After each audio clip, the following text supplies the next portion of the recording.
Friday. More DC stuff coming out today.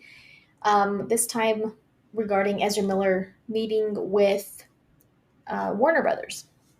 So, to be specific, Ezra Miller met with WB film chairs Michael DeLuca and Pam Abdi to reaffirm a commitment to The Flash and apologize for their actions. So, not too long ago, um, pretty recently actually, Ezra Miller issued a public apology to apologize for all of the arrests and allegations, recent behavior that has been, we kind of all are aware of that happening, not just this year, but I think, for a while, things like that have been going on.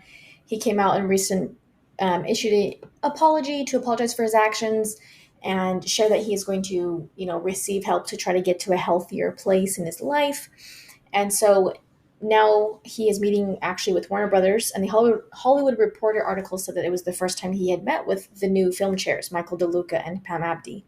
So it makes sense that this would happen so that way they can all be on the same page regarding the Flash. And it was also to make sure that the commitment is there so that way they can. And it was also about Ezra Miller apologizing for bringing negative attention to the Flash because it really, I mean, besides all of the things that fans were worried about, like happening in the movie story wise, it's not a good look to have so much negative attention being brought to the star of the film. Even, yeah, it was getting pushed back and all of these things are happening with the release date, but it's not a good look, even if it's a movie that people are not, worried about story wise or complaining about in some way. For all negative attention to be focused on the star of the film, it doesn't usually fare well for the movie itself. So it was also to, apologize for that and discuss how to stay on course going forward because we also recently found out, and I made a video about it, that Shazam and Aquaman, both of those sequels, were pushed back. But The Flash has stayed for the June 23rd, 2023 release date. So they haven't moved The Flash as of yet.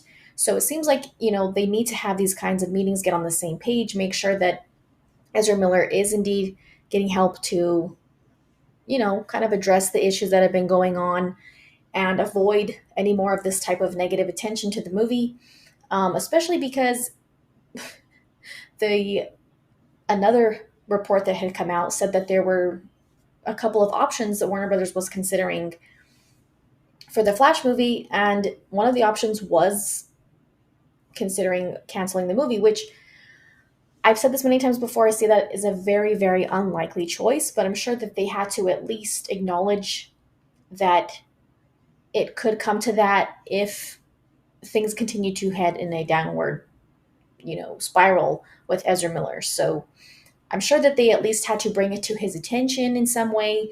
I'm sure they want to make sure that he is committed to this character, taking it seriously, and going to try to, address what's going on so he can kind of not be in the midst of a lot of controversy and negative attention being brought to himself, get to a better place so he can be a part of this franchise moving forward. And if it's important to him, to not just for movies, but just in general, just get to a better place for yourself.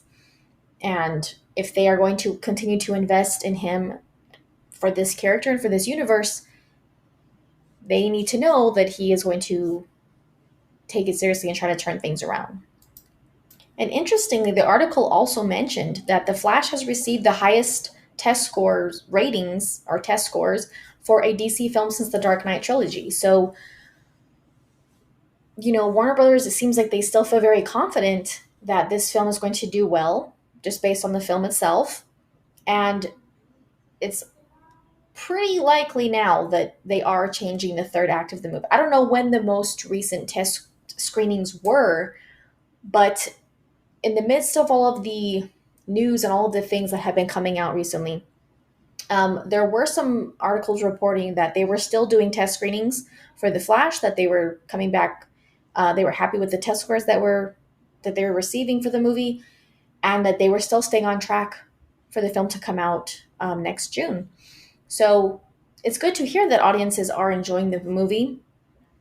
Obviously, if they're changing the third act, And if Ben Affleck is doing reshoots and or additional photography for that, um, obviously it seems like they would have to have more test screenings to test out the a changed, an altered third act.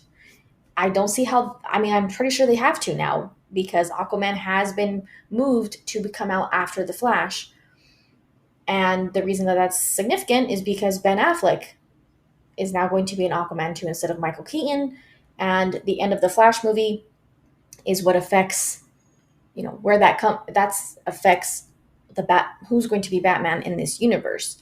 And so if Ben Affleck is in Aquaman after the Flash, then that means they have to change into the Flash for it all to make sense.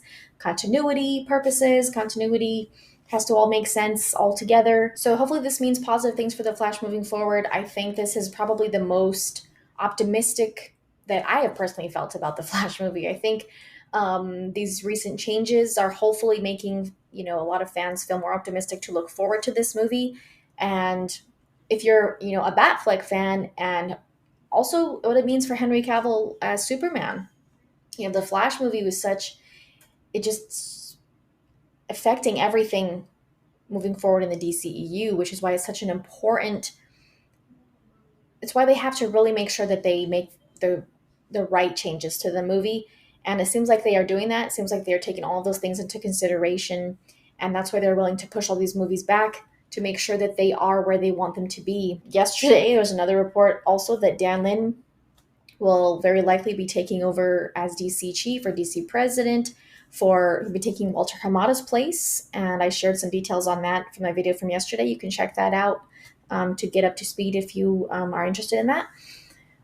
But I think it's moving in a positive trajectory, and I'm feeling optimistic about it. So I wanted to share this again because I'm happy that hopefully Ezra Miller is maybe is at least starting to take the steps to get to a better place and can kind of keep a healthy relationship with Warner Brothers, because he's also part of the Fantastic Beasts franchise.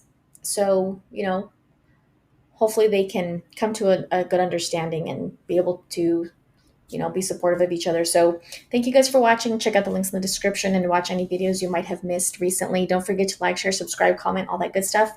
Thank you guys so much for the support, and shout out to any new subscribers. We'll see you guys soon.